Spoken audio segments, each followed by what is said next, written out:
நீங்க அரசியல் பேசுவது அரசியல் ஆதாயத்திற்கா இல்ல மக்களின் அக்கறைக்கா? அரசியல் ஆதாயத்திற்குன்னா நான் டிவி கேக்கு போயிருப்பேன், இல்லை டிஎம்கேக்கு போனால் காசு கொடுப்பாங்க, இல்லை வேற பிற கட்சிகள் ஆளுங்கட்சியிலே போனால் எவ்வளோ ரெப்ரசன்டேஷன் கிடைக்கும். நீ டிவிகே வர யங்ஸ்டர்ஸ்லாம் டிவிகேல போனால் உடனே அவங்களுக்கு சாதாரணமாக இன்ஸ்டாவில் யூடியூப்பில் பாலிடிக்ஸ் பேசுகிறாங்க. டிவிகேக்கு போனோடனே அவங்களுக்கு ஃபாலோவர்ஸ் இன்க்ரீஸ் ஆகிடுறாங்க, யூடியூப்பில் வியூஸ் இன்க்ரீஸ் ஆகிடுது, உடனே அவங்கள மக்கள்லாம் கொண்டாடுறாங்க. அப்போ அரசியல் ஆதாயத்துக்குன்னா அந்த மாதிரி கட்சிகளுக்கு தான் நான் போயிருப்பேன்.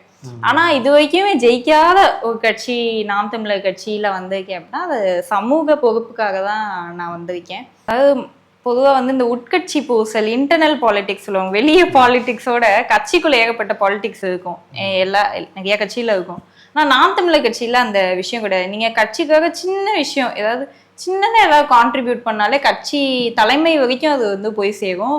ரொம்ப உங்களை பாராட்டுவாங்க, ரொம்ப என்கரேஜ் பண்ணுவாங்க கட்சியிலேருந்து.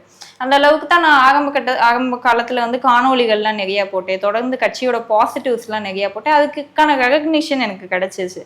ஆனால் நீங்கள் பிற கட்சிகள் வைப்பாங்க. இப்போ டிவிகேல தொடர்ந்து டிவிகேக்காக பயங்கரமாக 24 மணி நேரம் டிவிகேக்காக போஸ்ட் பண்ணுற யங்ஸ்டர்ஸ்லாம் இருக்காங்க சோஷியல் மீடியாவில்.